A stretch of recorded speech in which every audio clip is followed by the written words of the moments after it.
Hey, this is RJ with Semper Fi Custom Remodeling.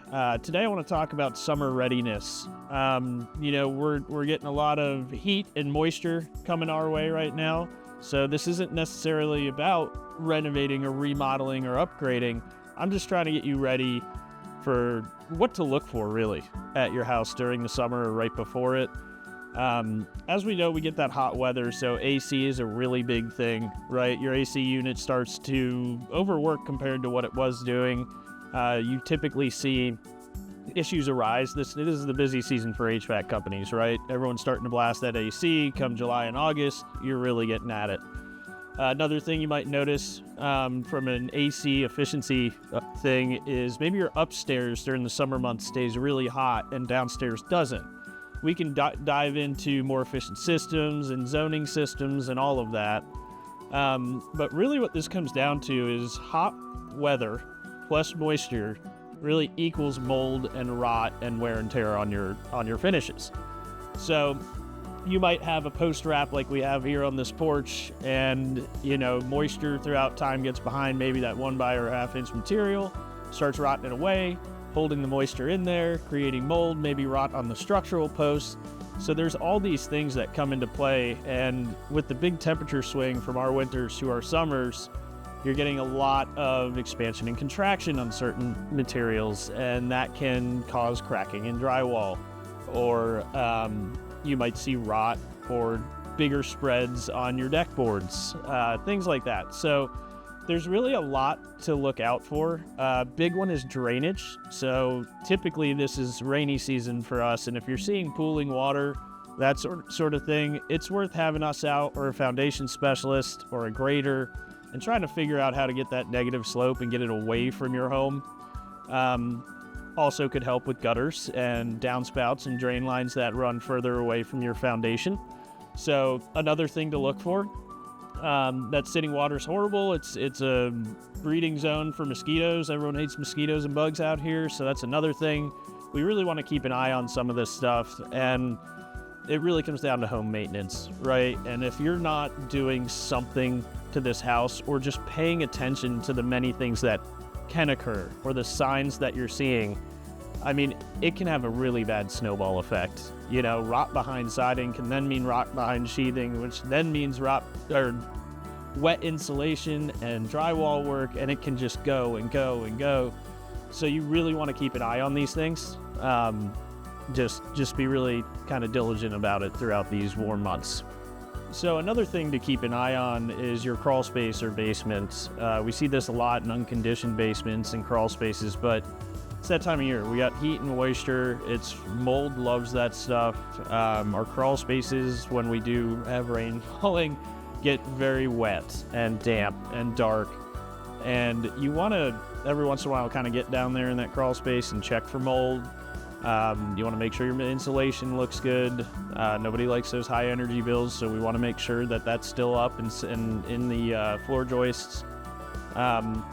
But the best way to really, in a crawl space, fix this issue is do a full encapsulation. So you've probably seen this, or pictures or videos of it, but it's where you have that kind of white vapor barrier that's kind of wrapped nicely around every post and all the walls and everything down there. A full encapsulation would also include a dehumidifier down there.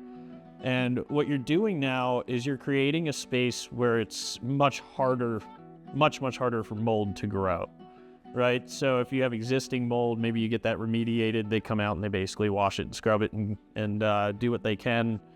But focusing on the crawl space, focusing on water intrusion in your basement. We see bad drainage outside in unfinished basements where it comes down and it leaks and sweats through that block wall of the foundation. So we see a ton of this, especially this time of year, and we get a lot of calls about it. So just make sure it's well insulated, make sure it's as dry as can be. Encapsulation, although not necessarily the least expensive thing, I'd say it's one of the most important things to do to your home when you live in Western North Carolina.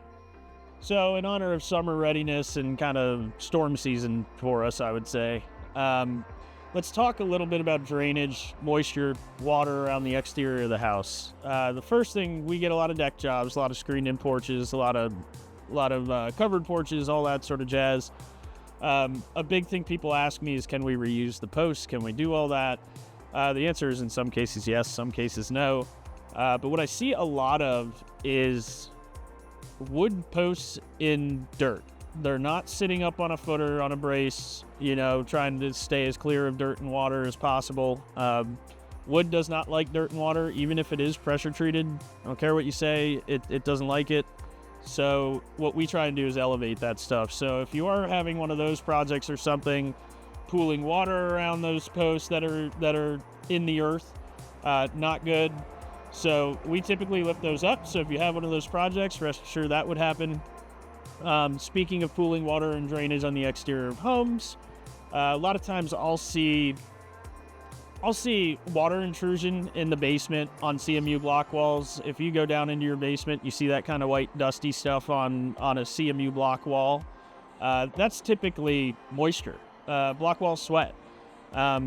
That is hard to get away from. However, when you start seeing water pooling up on the floor, in the corner of your basement, on the concrete slab, that's typically more of a foundation issue. Some of these older homes may not have foundation drains. We've run into that. Or those drains were installed improperly, or they're obsolete at this point and just old and just not working how they should. So a foundation drain is hugely important. If you don't have one, I would almost suggest getting one if you're seeing moisture in your basement. Now, not the least expensive fix, because they have to dig out around your entire foundation, bury a drain, backfill everything, kind of go that direction. Probably put some sort of vapor barrier or thorough seal type product on your exterior wall below grade.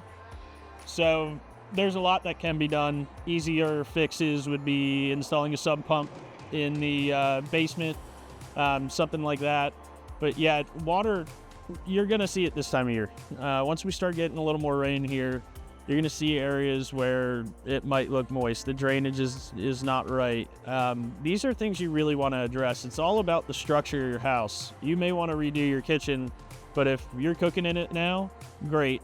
If your house starts rotting and decaying away because you didn't take care of moisture, that's going to be a heck of a lot more expensive than a new kitchen. So take care of the structure, take care of that, all those items that give your home longevity. It's the most important thing you can do. So our job's really simple here. I'm trying to educate homeowners on what to look for. I think one of the most important things you can do in an area that has weather like us in all 4 seasons is to know what to look for at your home, because it can snowball if you don't address it. You may want your kitchen remodeled or bath remodeled, but the honest truth is you've got to take care of the body of the home, the skeleton of the home, all the brains and nervous system of your house. If you don't take care of that, it will continue to get worse, leak into other things, and you will not be able to get that kitchen. So highly important that you just are aware, you're keeping an eye out for things, you're paying attention, and you're asking questions if something doesn't look right.